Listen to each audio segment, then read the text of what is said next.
প্রিয় ছাত্রছাত্রীরা, আজকে আমরা শুরু করছি বাংলা শব্দ ভাণ্ডার। তো ভাণ্ডার কথার অর্থ কি? ভাণ্ডার কথার অর্থ হচ্ছে সেই ঘর যেই ঘরে মানুষের নিত্য প্রয়োজনীয় সমস্ত জিনিস এক জায়গায় গচ্ছিত রাখা হয়। মানুষের জীবনের নিত্য প্রয়োজনীয় জিনিস সব এক জায়গাতে একটা ঘরে যদি রাখা হয়, তাহলে সেই ঘরটাকে আমি বলবো ভাণ্ডার। বা কোনো অনুষ্ঠান, সে বিবাহ অনুষ্ঠান, অন্নপ্রাশন অনুষ্ঠান বা শ্রাদ্ধ অনুষ্ঠান, যে ভোজের আয়োজন করা হয়, তো ভোজের সমস্ত কিছু রান্না বান্নার পর, ভাত ডাল তরকারি মাছ মাংস সব কিছু রান্না বান্না করার পর যেই ঘরে রাখা হয়, সেই ঘরটাকে বলা হয় ভাণ্ডার বা ভাণ্ডারা ঘর।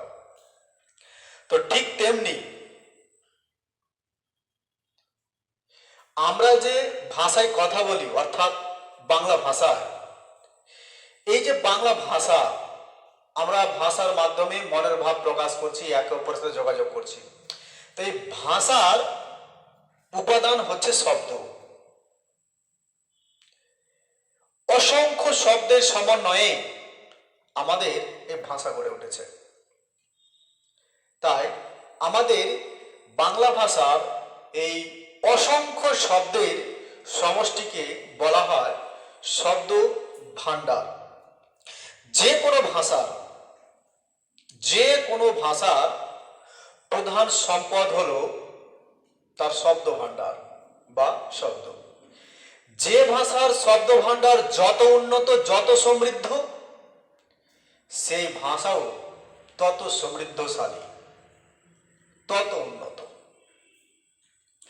তো আমাদের এই যে বাংলা ভাষা, এই বাংলা ভাষার শব্দ ভাণ্ডার বিশাল। তাই আমাদের বাংলা ভাষাও একটি সমৃদ্ধশালী ভাষা। আর ভাষার মধ্য দিয়েই যে কোনো জাতির চরিত্র বৈশিষ্ট্য ফুটে ওঠে। তো আমাদের যে বাংলা শব্দ ভাণ্ডার আছে, এই বাংলা শব্দ ভাণ্ডারের দিকে যদি আমরা তাকাই, তাহলে আমরা দেখব যে অতীতে যুগে যুগে নানা ভাষা থেকে আমাদের বাংলা শব্দ ভাণ্ডারে অসংখ্য শব্দ প্রবেশ করেছে এবং আমাদের নিজস্ব কিছু শব্দ আছে। তাই আমাদের এই বিশাল শব্দ ভাণ্ডারকে, বাংলা ভাষার এই বিশাল শব্দ ভাণ্ডারকে তিনটি ভাগে ভাগ করা হয়: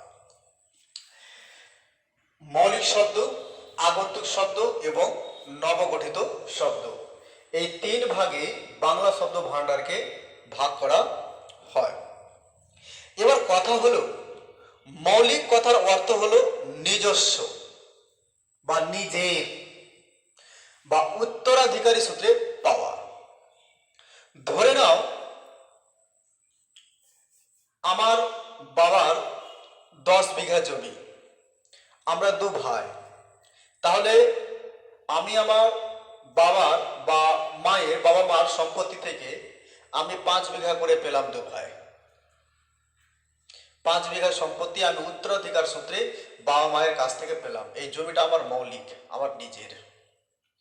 কিন্তু যখন আমি অন্য কারো জমি 1 কাঠা বা 2 কাঠা বা 1 বিঘা কিনলাম, সেটা আমার অন্যের জমি নেওয়া হলো। ওটা আগন্তুক, অন্যের কাছ থেকে আসলো, অন্যের কাছ থেকে আমি নিলাম। আর যেটা বাবা মায়ের কাছ থেকে উত্তরাধিকার সূত্রে পেলাম, সেটা আমার মৌলিক, আমার নিজের।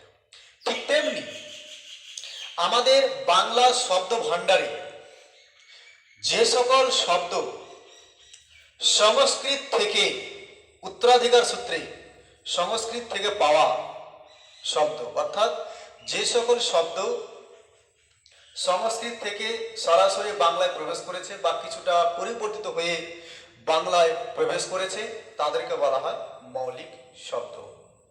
যেমন চন্দ্র, সূর্য, বৃক্ষ, গৃহ, তৃণ। নিমন্ত্রণ, নেমন্তন্ন, রাত্রি, রাত্রির, এই সমস্ত শব্দগুলো আমরা উত্তরাধিকার সূত্রে সংস্কৃত থেকে সরাসরি পেয়েছি। সংস্কৃত থেকে আমাদের বাংলা ভাষায় প্রবেশ করেছে। কারণ অনেকেই বলে সংস্কৃত হচ্ছে বাংলা ভাষার জননী, কিন্তু এই ধারণা অবশ্য ঠিক নয়। যদি জননী বলতে হয়, বাংলা ভাষার জননী যদি বলতে হয়, তাহলে বলতে হয় মাগধী অপভ্রংশকে। কারণ আমাদের বাংলা ভাষার জন্ম হচ্ছে প্রাচীন বৈদিক ভাষা, বৈদিক অর্থাৎ সংস্কৃত। ওই প্রাচীন নব্য ভারতীয় আর্য যুগে, অর্থাৎ আজ থেকে প্রায় 1000 বছর আগে,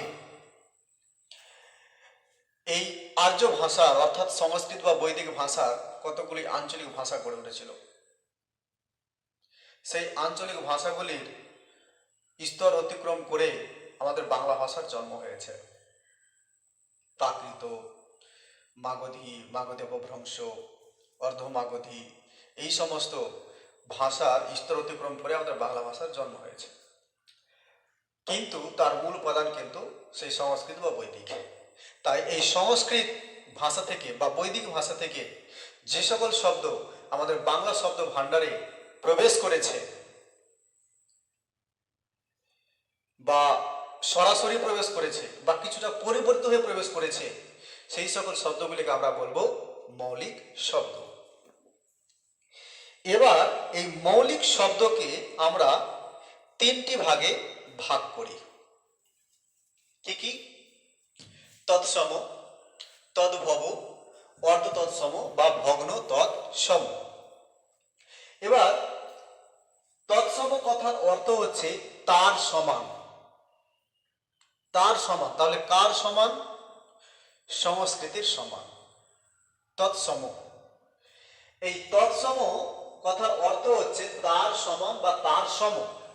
তাহলে তার সম বা তার সমান বলতে কার সমান? সংস্কৃতের সমান। অর্থাৎ যে সকল শব্দ সংস্কৃত থেকে অবিকৃতভাবে বা কোনো রকম পরিবর্তন ছাড়াই সরাসরি বাংলা ভাষায় প্রবেশ করেছে, সেই সকল শব্দকে বলা হয় তৎসম শব্দ। আমি আবার বলছি, যে সকল শব্দ অবিকৃতভাবে বা অপরিবর্তিতভাবে সরাসরি বাংলা ভাষায় প্রবেশ করেছে কোনো রকম পরিবর্তন ছাড়াই, সেই সকল শব্দকে বলা হয় তৎসম শব্দ। যেমন সূর্য, সূর্য, চন্দ্র, গিরি, লতা, বৃক্ষ, তৃণ, এইরকম শব্দ। এই শব্দগুলি কোন রকম পরিবর্তন না হয়ে অবিকৃতভাবে অপরিবর্তিত অবস্থায় সরাসরি সংস্কৃত থেকে আমাদের বাংলা ভাষায় ঢুকে গেছে। আর এই সকল শব্দকে বলা হয় তৎসম শব্দ। এই কটি শব্দ ছাড়াও আরো অসংখ্য শব্দ আমাদের বাংলা ভাষায় সরাসরি প্রবেশ করেছে। সেই সকল তৎসম শব্দগুলি কি কি? যেমন অরণ্য, সমুদ্র, পুষ্প, ফল, মুনি, বিহঙ্গ, গৃহ, কৃষ্ণ, অন্ন, আকাশ, প্রভাত, সন্ধ্যা, মুনি, ধরিত্রী, নক্ষত্র, চক্ষু, কর্ণ, রৌদ্র, বজ্র, জ্যোৎস্না, শিক্ষা, সংস্কৃত, তৎসম, তদ্ভব, আচার্য, পদ, দিক, প্রাক, উদাহরণ, শিক্ষক, তটুনি, তর্জনী, গ্রহণ, প্রস্তর, এই সকল শব্দগুলি সরাসরি সংস্কৃত থেকে আমাদের বাংলা ভাষায় প্রবেশ করেছে কোনো রকম পরিবর্তন না হয়ে। তাই এদেরকে বলা হয় তৎসম শব্দ। এরপর আমরা চলে আসবো তদ্ভবতে। তদ্ভব কথার অর্থ হচ্ছে তা হইতে জাত বা তা হইতে উদ্ভূত বা তা হইতে উৎপন্ন। তাহলে তা হইতে জাত বা তা হইতে উৎপন্ন বলতে কি থেকে উৎপন্ন? তা হইতে উৎপন্ন বলতে এখানে সংস্কৃত থেকে উৎপন্ন বা সংস্কৃত হইতে জাত বা সংস্কৃত হইতে উদ্ভূত। অর্থাৎ যে সকল শব্দ নির্দিষ্ট নিয়মে ধারাবাহিক পরিবর্তনের মাধ্যমে প্রাকৃত ভাষার স্তর অতিক্রম করে বাংলা ভাষায় প্রবেশ করেছে, তাদেরকে বলা হয় তদ্ভব শব্দ। আমি আবার বলছি, সংস্কৃত হইতে আগত যে সকল শব্দ ধারাবাহিক পরিবর্তনের মাধ্যমে প্রাকৃত ভাষার স্তর অতিক্রম করে বাংলা ভাষায় প্রবেশ করেছে তাদেরকে বলা হয় তদ্ভব শব্দ। অর্থাৎ যেমন তদ্ভব শব্দ, যেমন হস্ত হচ্ছে সংস্কৃত শব্দ, কিন্তু এই হস্ত শব্দটি ধারাবাহিক পরিবর্তনে প্রাকৃত ভাষায় হয়ে যায় হত্থ। সেটা পরিবর্তিত হয়ে বাংলায় প্রবেশ করেছে হাত রূপে। এই হাতটা হচ্ছে তদ্ভব শব্দ। হস্ত তৎসম, হত্থ প্রাকৃত, হাত তদ্ভব। এইভাবে ধারাবাহিক পরিবর্তনের মাধ্যমে সংস্কৃত থেকে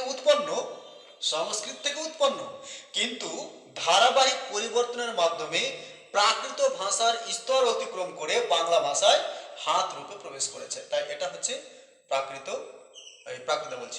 তদ্ভব শব্দ। অনুরূপে যেমন ইন্দ্রাগার,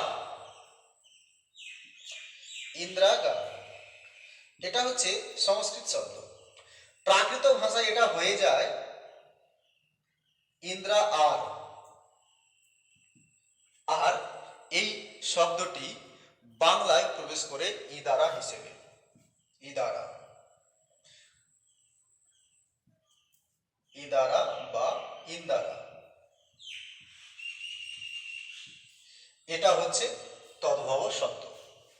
সংস্কৃতে ছিল ইন্দ্রাগার, প্রাকৃত ইন্দ্রা আর বাংলা তদ্ভব রূপে প্রবেশ করলো ইন্দারা বা ইদারা রূপে। অনুরূপে যেমন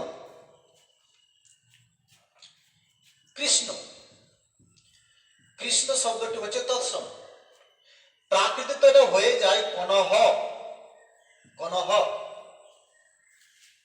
আর তদ্ভবতে প্রবেশ করে কানু রূপে, কানু বা কানাই, এটা হলো তদ্ভব। সংস্কৃত ছিল কৃষ্ণ, প্রাকৃত হয়েছে কনহ, বাংলায় তদ্ভব রূপে প্রবেশ করেছে কানু বা কানাই। তো এইরকম শব্দ, যে সকল শব্দ সংস্কৃত থেকে উৎপন্ন কিন্তু প্রাকৃত ভাষার ধারাবাহিক পরিবর্তনের মাধ্যমে প্রাকৃত ভাষার স্তর অতিক্রম করে বাংলা ভাষায় পরিবর্তিত হয়ে প্রবেশ করেছে, সেগুলোই হচ্ছে তদ্ভব শব্দ। যেমন চন্দ্র শব্দটি হচ্ছে সংস্কৃত, প্রাকৃত হয়েছে চান্দ, বাংলায় প্রবেশ করে হয়েছে তদ্ভবতে হয়েছে চাঁদ, এটা হচ্ছে তদ্ভব শব্দ। একই রকম ভাবে যেমন কফনিকা তৎসম শব্দ, এই সংস্কৃত শব্দ, প্রাকৃত হয়েছে কনহিয়া, বাংলায় তদ্ভব রূপে প্রবেশ করেছে কনুই রূপে। যেমন ষোড়শ তৎসম শব্দ, ষোলহ প্রাকৃত শব্দ, প্রাকৃত ষোলহ, বাংলায় প্রবেশ করেছে 16 রূপে। একই রূপে যেমন কর্য তৎসম সংস্কৃত শব্দ বা তৎসম শব্দ, প্রাকৃত হয়েছে কজ্জ, বাংলায় প্রবেশ করেছে কাজ রূপে, এই কাজটা হলো তদ্ভব শব্দ। একই রূপে ভাবে যেমন কাষ্ঠ হচ্ছে সংস্কৃত শব্দ, প্রাকৃত হয়েছে কাঠ, বাংলায় প্রবেশ করেছে কাঠ রূপে, এই কাঠটা হচ্ছে তদ্ভব শব্দ। তারপরে যেমন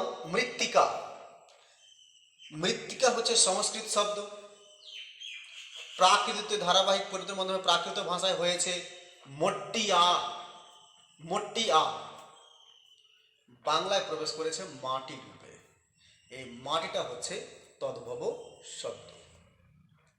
এরকম বইয়ে আরো অনেক অসংখ্য উদাহরণ আছে, তোমরা দেখবে। তারপরে আমরা চলে আসছি অর্ধ তৎসম বা ভগ্ন তৎসম শব্দে। যে সকল শব্দ সরাসরি সংস্কৃত থেকে বাংলায় প্রবেশ করলেও বাঙালির উচ্চারণে কিছুটা পরিবর্তন হয়ে গেছে, পরিবর্তিত হয়ে গেছে। সেই সকল শব্দকে বলা হয় অর্ধ তৎসম বা ভগ্ন তৎসম। আমি আবার বলছি, যে সকল শব্দ সংস্কৃত থেকে সরাসরি বাংলায় প্রবেশ করলেও বাঙালির উচ্চারণে কিছুটা পরিবর্তিত হয়ে গেছে বা রূপান্তরিত হয়ে গেছে, সেই সকল শব্দকে বলা হয় অর্ধ তৎসম বা ভগ্ন তৎসম। যেমন অর্ধ তৎসম বা ভগ্ন তৎসম, যেমন কৃষ্ণ, এটা তৎসম শব্দ বা সংস্কৃত শব্দ। এই সংস্কৃত শব্দটি আমাদের বাঙালির উচ্চারণে হয়ে গেছে কেষ্ট, একটু উচ্চারণের বিকৃতি ঘটেছে, রূপান্তরিত হয়ে গেছে। এই কেষ্ট হচ্ছে অর্ধ তৎসম শব্দ। যেমন রাত্রি, রাত্রি শব্দটা হচ্ছে সংস্কৃত বা তৎসম, কিন্তু বাংলায় কিছুটা রূপান্তরিত বা কিছু বাঙালির উচ্চারণে কিছুটা পরিবর্তিত হয়ে গেছে রাত্রির, রাত্রির। এটা হলো অর্ধ তৎসম বা ভগ্ন তৎসম শব্দ। যেমন পুত্র, পুত্র এটা সংস্কৃত শব্দ, কিন্তু বাঙালির উচ্চারণে কিছুটা পরিবর্তন হয়ে গেছে পুত্তুর। এটা হলো অর্ধ তৎসম বা ভগ্ন তৎসম শব্দ। যেমন সংস্কৃত শব্দ বৃহস্পতি, বৃহস্পতি, কিন্তু আমাদের বাঙালির উচ্চারণের ত্রুটির ফলে অল্প বিস্তর বিকৃত হয়ে গেছে বৃহস্পতি, বৃহস্পতি। এটা হলো ভগ্ন তৎসম বা অর্ধ তৎসম শব্দ। অনুরূপে যেমন গৃহিণী, গৃহিণী, কিন্তু এই গৃহিণী শব্দটি আমাদের বাঙালির উচ্চারণে পরিবর্তিত হয়ে গেছে গিন্নি, গিন্নি। এটা হলো অর্ধ তৎসম শব্দ। তারপরে যেমন জ্যোৎস্না, জ্যোৎস্না এটা তৎসম বা সংস্কৃত শব্দ, কিন্তু আমাদের বাঙালির উচ্চারণে অল্প বিস্তর বিকৃত হয়ে গেছে জোছনা, জোছনা। এটা হচ্ছে অর্ধ তৎসম বা ভগ্ন তৎসম শব্দ। একই রূপে ভাবে যেমন শ্রীদাম, শ্রীদাম এটা হচ্ছে তৎসম শব্দ বা সংস্কৃত শব্দ, কিন্তু বাঙালির উচ্চারণে কিছুটা বিকৃত হয়ে গেছে ছিদাম, ছিদাম। তা এটা হচ্ছে অর্ধ তৎসম বা ভগ্ন তৎসম শব্দ। যেমন কুৎসিত, কুৎসিত, কুৎসিত শব্দটি হচ্ছে কুৎসিত শব্দটি হচ্ছে তৎসম বা সংস্কৃত, বাঙালির উচ্চারণ হয়ে গেছে কুৎসিত, কুৎসিত। এটা হচ্ছে অর্ধ তৎসম বা ভগ্ন তৎসম শব্দ। তো এইরকম যে সকল শব্দ সংস্কৃত থেকে বাংলায় সরাসরি প্রবেশ করলেও বাঙালির উচ্চারণে অল্প বিস্তর বিকৃত হয়ে গেছে বা রূপান্তরিত হয়ে গেছে, সেই সকল শব্দগুলোকে বলা হয় অর্ধ তৎসম বা ভগ্ন তৎসম শব্দ। এবার আমরা চলে আসি আগন্তুক শব্দে।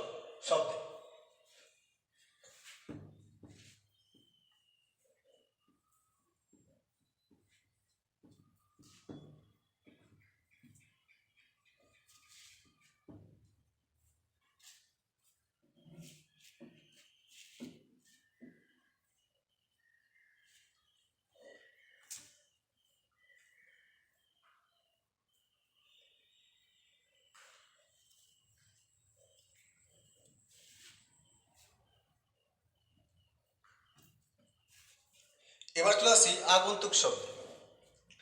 এবার আগন্তুক শব্দ আমি কাকে বলবো? আগন্তুক কথার অর্থ হচ্ছে আসা। আমার বাড়ি যদি কোনো বাইরের অতিথি আসে, তাহলে তাকে আমি কি বলবো? আগন্তুক। সে বাইরে থেকে আমার বাড়ি এসছে, তাই না? সে আগন্তুক। তেমনি আমাদের বাংলা ভাষায় দেশ বিদেশের বিভিন্ন ভাষা থেকে যে সকল শব্দ আমাদের বাংলা ভাষায় প্রবেশ করেছে সেই সকল শব্দগুলিকে বলা হয় আগন্তুক শব্দ। আমি আবার বলছি, দেশ বিদেশের বিভিন্ন ভাষা থেকে যে সকল শব্দ আমাদের বাংলা ভাষায় প্রবেশ করেছে তাদেরকে বলা হয় আগন্তুক শব্দ। এই আগন্তুক শব্দগুলিকে আমরা তিন ভাগে ভাগ করতে পারি। কি কি? দেশি শব্দ, বিদেশি শব্দ এবং প্রাদেশিক শব্দ। এবার আমি দেশি শব্দ কাকে বলবো? যেসব শব্দ এদেশের অর্থাৎ আমাদের ভারতের প্রাচীনতম অধিবাসী অর্থাৎ আমাদের ভারতের অধিবাসী সম্প্রদায়, যেমন দ্রাবিড়, অস্ট্রিক সম্প্রদায়ের মানুষ অর্থাৎ সাঁওতাল, কোল, ভিল, শবর প্রভৃতি গোষ্ঠীর, কিংবা মঙ্গলের জাতির ভাষা ভোটবর্মী, সেই সকল ভাষা থেকে যে সকল শব্দ আমাদের বাংলা ভাষায় প্রবেশ করেছে তাদেরকে বলা হয় দেশি শব্দ। অর্থাৎ আমাদের ভারতবর্ষের যারা প্রাচীন অধিবাসী, আমাদের দেশের যারা প্রাচীন অধিবাসী অর্থাৎ দ্রাবিড়, অস্ট্রিক, সাঁওতাল, শবর, ভিল, কোল, তারপর মঙ্গলের জাতির ভাষা থেকে যে সকল শব্দ আমাদের বাংলা ভাষায় প্রবেশ করেছে তাদেরকে বলা হয় দেশি শব্দ। আর এই দেশি শব্দগুলির মূল শব্দ কি ছিল তা কিন্তু জানা যায় না, তাই দেশি শব্দের আর এক নাম অজ্ঞাত মূল শব্দ। দেশি শব্দের আর এক নাম অজ্ঞাত মূল শব্দ।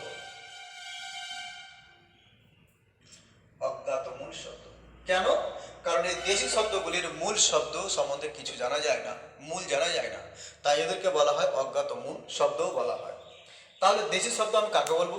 তাহলে যে সকল শব্দ আমাদের ভারতের প্রাচীন অধিবাসী অর্থাৎ সাঁওতাল, কোল, ভিল, শবর, দ্রাবিড়, অস্ট্রিক, মঙ্গলের জাতির ভাষা থেকে যে সকল শব্দ আমাদের বাংলা ভাষায় প্রবেশ করেছে তাদেরকে বলা হয় দেশি শব্দ।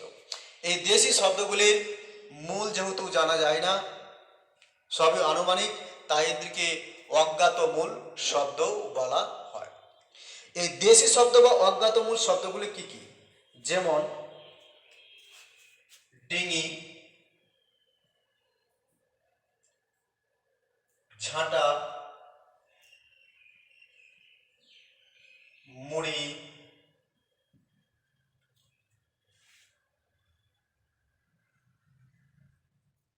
কুলা, ঢেকি,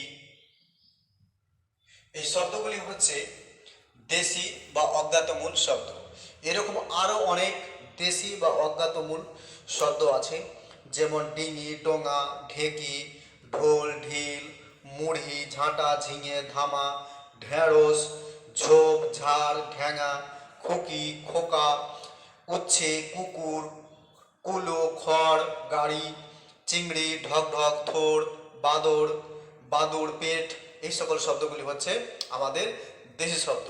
কারণ এই শব্দগুলো আমাদের ভারতের প্রাচীন অধিবাসী অর্থাৎ অস্ট্রিক, দ্রাবিড় এবং মঙ্গোলিয়ন গোষ্ঠীর মানুষদের ভাষা থেকে আমাদের বাংলা ভাষায় প্রবেশ করেছে, তাই এগুলো হচ্ছে দেশি শব্দ।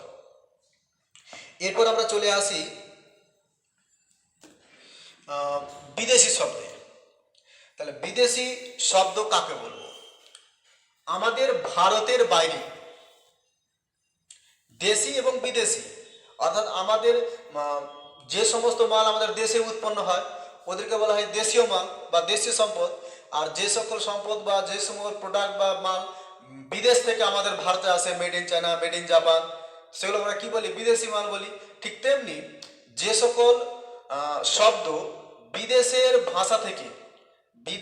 ভাষা থেকে মানে বাংলা ছাড়া অন্য ভাষা, বিদেশের ভাষা থেকে আমাদের বাংলা ভাষায় প্রবেশ করেছে, ভারতের বাইরে অন্য দেশের ভাষা থেকে যে সকল শব্দ আমাদের বাংলা ভাষায় প্রবেশ করেছে তাদেরকে বলা হয় বিদেশি শব্দ।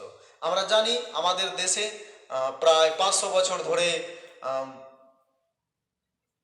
ওই আরবি ফার্সি ভাষা সম্প্রদায়ের মানুষ অর্থাৎ আরবের মানুষ মোগলরা শাসন করেছিল, তাই তাদের রাজত্বের সময় তাদের ভাষা থেকে অনেক শব্দ আমাদের বাংলা ভাষায় ঢুকেছে। অনুরূপে ইংরেজরা 200 বছর ধরে শাসন করেছে, নিয়ে এসে তাদের ভাষাও ইংরেজি থেকে প্রচুর শব্দ আমাদের বাংলা ভাষায় ঢুকে গেছে। পর্তুগিজরা এসে ব্যবসা বাণিজ্য করতে আমাদের দেশে, তারাও তাদের ভাষা নিয়ে এসে বেশ কিছু তাদেরও শব্দ আমাদের বাংলা ভাষায় ঢুকে গেছে।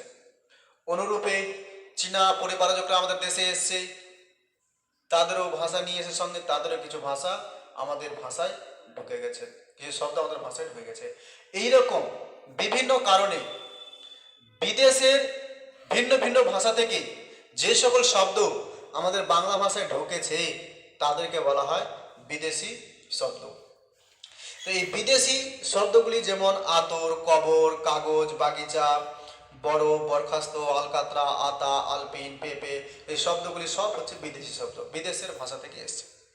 এবার বিদেশের ভাষা থেকে যে সকল শব্দ আমাদের বাংলা ভাষায় প্রবেশ করেছে তাদের মধ্যে সব থেকে বেশি বা সব থেকে বেশি পরিমাণে প্রবেশ করেছে আরবি এবং ফার্সি শব্দ এবং ইংরেজি শব্দ।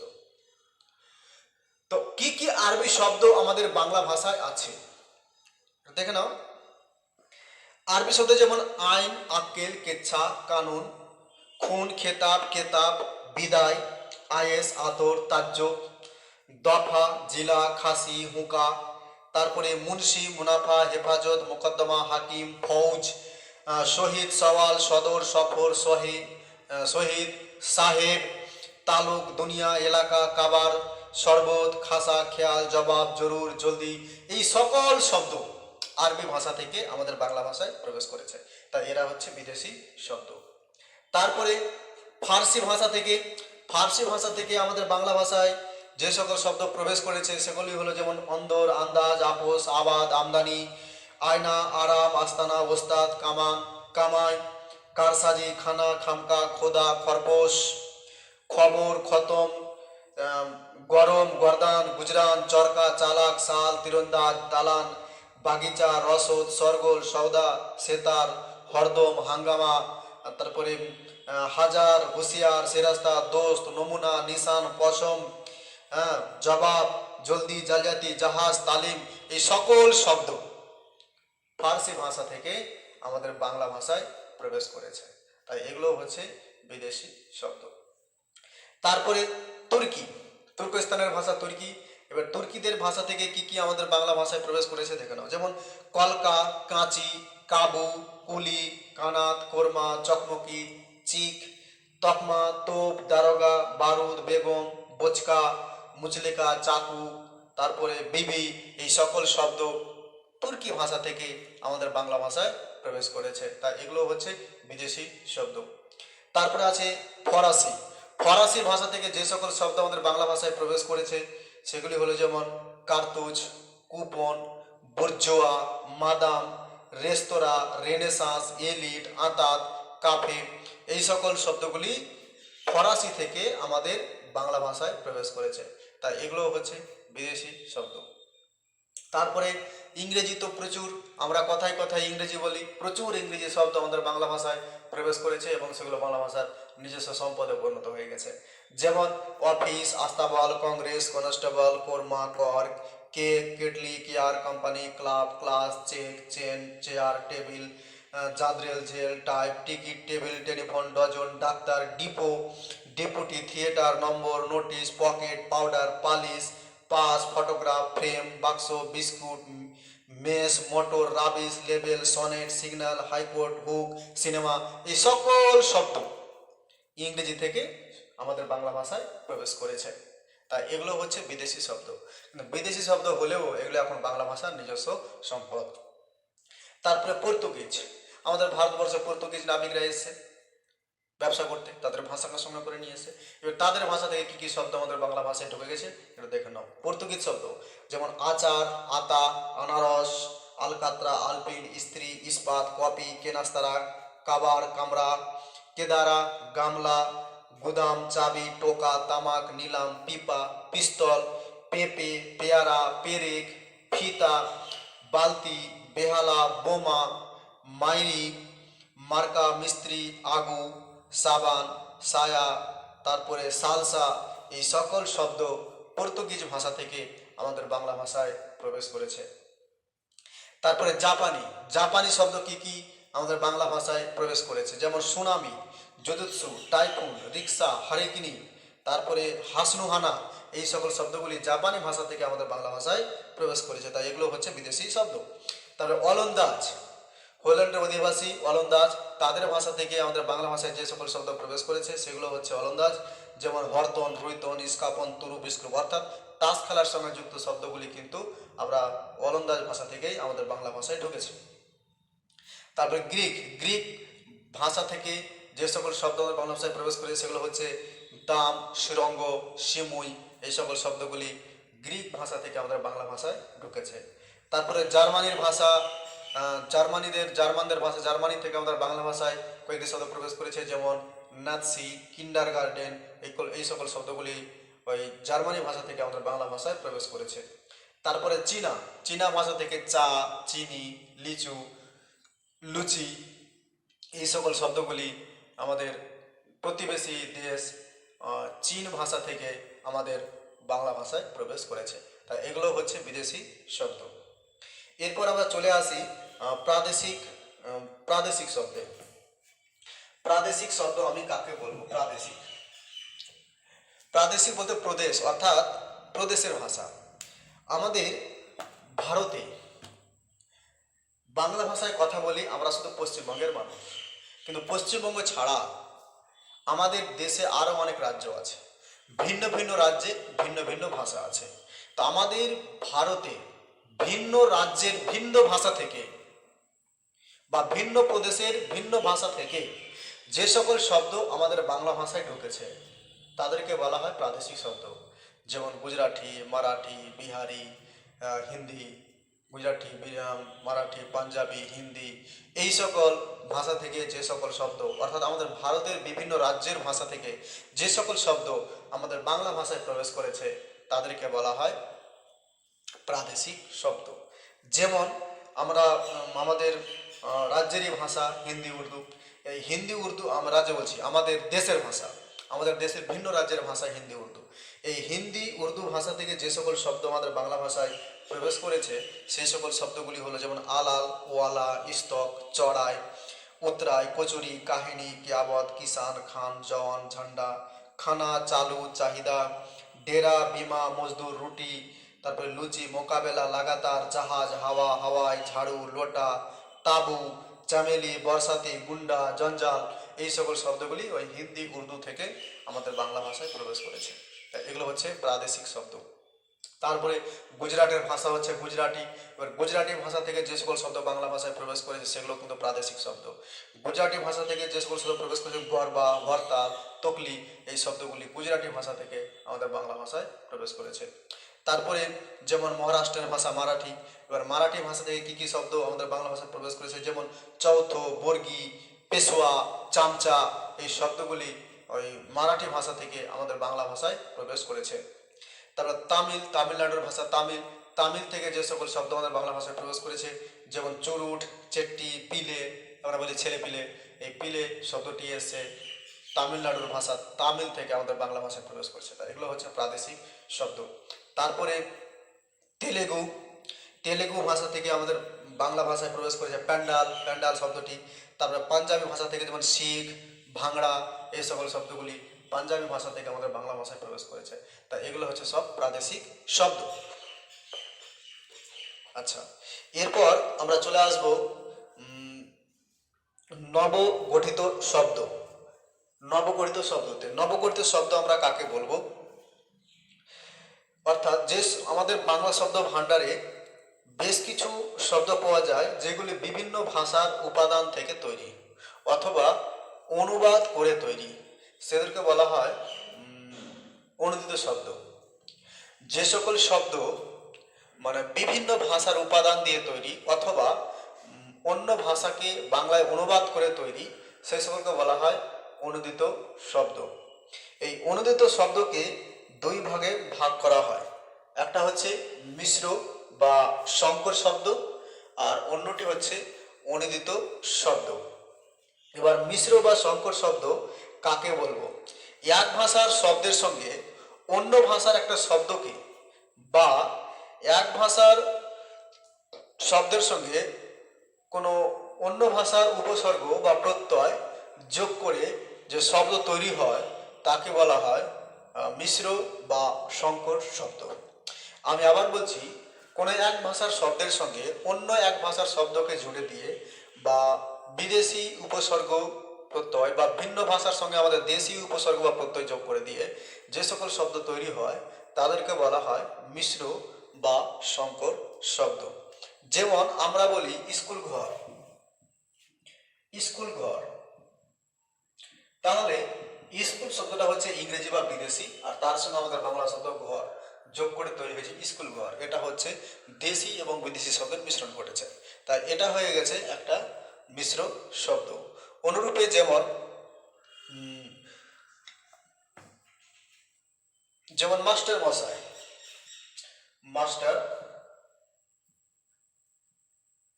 মাস্টার মশাই, তাহলে মাস্টার মশাই শব্দটা মাস্টার হচ্ছে ইংরেজি শব্দ বা বিদেশি শব্দ, মশাই হচ্ছে আমাদের বাংলা শব্দ। তাহলে এই দুই প্রকার শব্দ, দুই ভাষার উপাদান একসঙ্গে মিশে একটা নতুন শব্দ তৈরি হয়েছে মাস্টার মশাই। এটা হচ্ছে মিশ্র শব্দ। যেমন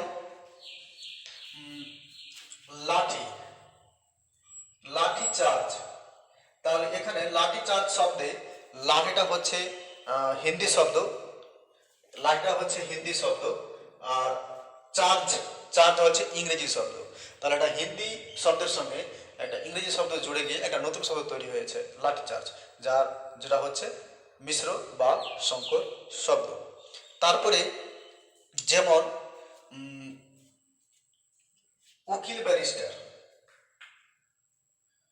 উকিল ব্যারিস্টার, তাহলে উকিল ব্যারিস্টার, এখানে উকিলটা হচ্ছে আরবি ফার্সি শব্দ, আর তার সঙ্গে যুক্ত হয়েছে বিদেশি শব্দ, ইংরেজি শব্দ ব্যারিস্টার। তাহলে দুটা মিলে যে উকিল ব্যারিস্টার, এটা হচ্ছে একটা মিশ্র শব্দ। তারপরে যেমন মাস্টার বা মাস্টারি, মাস্টারি, মাস্টারি, এই মাস্টারি শব্দটা তৈরি হয়েছে মাস্টার, মাস্টার জব, তাহলে এখানে কি হয়েছে, মাস্টারটা হচ্ছে বিদেশি শব্দ বা ইংরেজি শব্দ, তার সঙ্গে বাংলা প্রত্যয় হর্ষই যোগ হয়েছে। তাহলে একটা বিদেশি শব্দের সঙ্গে বাংলা প্রত্যয় যোগ হয়ে হয়েছে মাস্টারি, তাই এটা হচ্ছে একটা মিশ্র বা সংকর শব্দ। এইভাবেই আমাদের অসংখ্য মিশ্র বা সংকর শব্দ আমাদের বাংলা ভাষায় রয়েছে।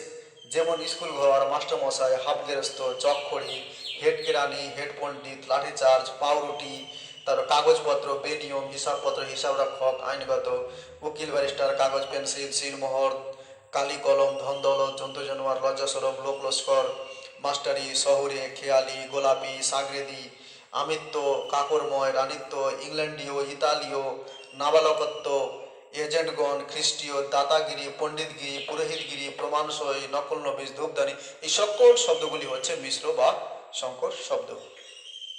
তারপরে আছে অনুদিত শব্দ। অনুদিত শব্দ বলতে অন্য ভাষা বা বিদেশি ভাষাকে বাংলাতে অনুবাদ করে, অর্থাৎ বিশেষ করে ইংরেজি থেকেই বেশি অনুবাদ করে আমরা বাংলায় ব্যবহার করি।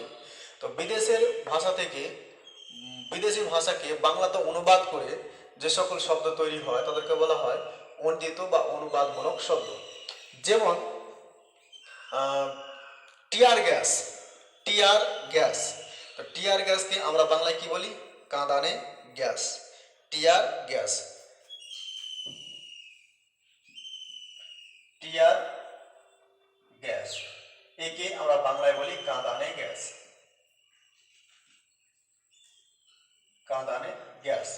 তাহলে এই টিয়ার গ্যাসকে বাংলায় অনুবাদ করা হয়েছে কাঁদানে গ্যাস, এটা হচ্ছে অনুদিত শব্দ বা অনুবাদমূলক শব্দ। যেমন ফাউন্টেন পেন, ফাউন্টেন পেন বাংলাতে অনুবাদ করে আমরা করেছি ঝর্ণা কলম। যেমন নিউজ পেপার বাংলায় অনুবাদ করে আমরা করেছি সংবাদ পত্র। রিস্ট ওয়াচ একে আমরা বাংলায় অনুবাদ করে করেছি হাত ঘড়ি। ব্ল্যাক মার্কেট একে আমরা বাংলায় অনুবাদ করে করেছি কালো বাজার। ব্ল্যাক মানি একে আমরা বাংলায় অনুবাদ করে করেছি কালো টাকা। এই সকল ইংরেজি থেকে যে সকল শব্দকে বাংলাতে অনুবাদ করে যেগুলো শব্দ তৈরি হয়েছে সেগুলোকে বলা হয় অনুদিত বা অনুবাদমূলক শব্দ। বাস, এই হচ্ছে আমাদের বাংলা শব্দ ভাণ্ডারের পরিচয়। তোমাদের কাজ হচ্ছে এই বাংলা শব্দ ভাণ্ডারের পুরোপুরিটা পড়ে আর পরীক্ষার জন্য প্রস্তুতি নেওয়া। এবার কথা হলো পরীক্ষায় প্রশ্ন কি ধরনের পড়বে এই শব্দ ভাণ্ডার থেকে। শব্দ ভাণ্ডার থেকে যতগুলো এখানে আমি বিভাগ আছে প্রত্যেকটির সংজ্ঞা এবং উদাহরণ তো আসবেই, উদাহরণ সংজ্ঞা মনে রাখতে হবেই। দ্বিতীয় কোশ্চেন হতে পারে শব্দ নির্ণয়। এক জায়গায় 4-5টা শব্দ দিয়ে দেওয়া হবে, বলবে এটি কি ধরনের শব্দ বা উৎস অনুযায়ী শব্দগুলির শ্রেণী উল্লেখ করো। তাহলে ওখানে অনেকগুলো শব্দ থাকবে, তার মধ্যে কোনোটা থাকবে তৎসম, কোনোটা অর্থসম, কোনোটা তদ্ভব, কোনোটা হয়তো বিদেশি, কোনোটা দেশি, কোনোটা হয়তো অনুদিত, কোনোটা মিশ্র, তাই না? বিভিন্ন শব্দ থাকবে, তোমাকে বলতে হবে কোনটা দেশি শব্দ, কোনটা তৎসম শব্দ, কোনটা অর্থসম শব্দ, বা কোনটা তদ্ভব বা কোনটা বিদেশি, এরকম উল্লেখ করতে হবে। এরকম উৎসগত দিক থেকে শব্দের শ্রেণী নির্ণয় আসতে পারে, আর প্রত্যেকের সংজ্ঞা উদাহরণ অবশ্যই পড়তে হবে। তো তোমরা সবাই বাড়িতে পড়ো। আর আমি এর আগের দিন বলেছি যে একটা অনলাইন পরীক্ষা নেব, তার জন্য প্রস্তুতি নাও। আমি নেক্সট ক্লাসে তোমরা প্রস্তুতি নাও, নেক্সট ক্লাসে আমি ডেট ঘোষণা করে দিব আমি কবে পরীক্ষা নেব। কিন্তু আমি আমার পার্সোনাল নম্বর, হোয়াটসঅ্যাপ নম্বর দিয়েছি, কারো কোনো অভাব অভিযোগ বা কিছু সমস্যা হলে আমাকে বলতে। কিন্তু অন্যান্য ক্লাসের ছেলেমেয়েরা অনেকেই আমাকে বলছে, হোমওয়ার্ক দেখাচ্ছে, কিন্তু ক্লাস 9-এর ছেলেমেয়েরা এখন পর্যন্ত কেউ কোনো সমস্যা নিয়ে আমার কাছে হোয়াটসঅ্যাপে হাজির হয়নি। তো ওই জন্যই বলছি, তোমাদের কোনো বুঝতে সমস্যা হলে, কোনো অসুবিধা হলে তোমরা আমাকে আমার পার্সোনাল হোয়াটসঅ্যাপ নম্বরে জানাও, যেটা আমি প্রথম দিন ক্লাসে আমি আমার পার্সোনাল হোয়াটসঅ্যাপ নম্বর দিয়ে দিয়েছিলাম। সেখানে তোমরা জানাও তোমাদের অভাব অভিযোগ, বা কোথাও কোনো কিছু বুঝতে সমস্যা হলে আমাকে বলো, আমি চেষ্টা করব যতটুকু পারি তোমাদের সাহায্য করার। আর তোমরা একটি অনলাইন পরীক্ষা দেওয়ার জন্য প্রস্তুতি নাও। যেহেতু এই দ্বিতীয় অধ্যায় আজকে আমাদের প্রায় শেষ হয়ে গেল, তাই এরপর পরীক্ষা দিতে হবে সবাইকে। পরীক্ষার জন্য প্রস্তুতি নাও সবাই। আর তোমাদের আমি একটা হোমওয়ার্ক দিচ্ছি, তোমরা বাড়িতে করো, করে আমাকে ছবি করে আমার হোয়াটসঅ্যাপ নম্বরে পাঠিয়ে দেবে সবাই। এই যে তোমাদের বাংলা ব্যাকরণ বইয়ের হাতে কলমে অংশ 60 পাতা হাতে কলমে অংশে এই যে এমসিকিউগুলো আছে 1 থেকে 20 এমসিকিউ তোমরা সবাই বাড়িতে নিজে নিজে করো, করে ওটাকে ছবি করে আমার হোয়াটসঅ্যাপ নম্বরে পাঠিয়ে দাও। তারপরে আমি ঠিক ভুল দেখে তোমাদের সমাধান করে দেব। এটা হলো তোমাদের হোমওয়ার্ক। হাতে কলমে 60 পেজ, 1 থেকে 20 নম্বর, 1 থেকে 20 নম্বর, পৃষ্ঠা 60,